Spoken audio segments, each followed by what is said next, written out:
Sandra, these are quick questions, fast answers. You say whatever comes into your head. Okay.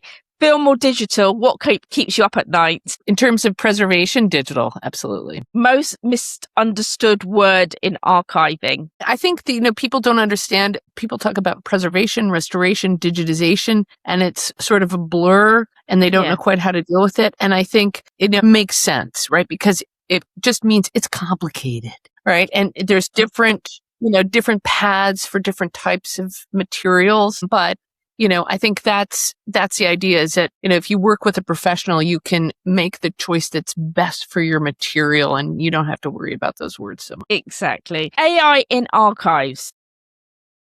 Tool or distraction? Tool. Absolute tool. Okay. One preservation myth you'd like to retire. That below zero storage will hurt the film. There was a myth going on that, I don't know. What if there's, if you take the film out and water condenses, it's going to be a problem.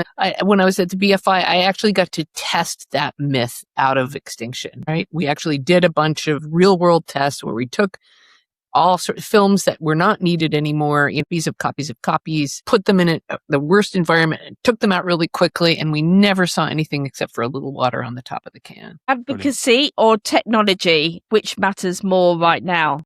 There is plenty of technology. We need advocacy more and more, and we need advocacy for technology and an understanding of technology too, right? And technology in archives is not just like the latest AI tool. It's like technology is like the history of moving image technology, the history of audio technology, the history of all sorts of different technologies, right? So, and that's what archivists really have to know.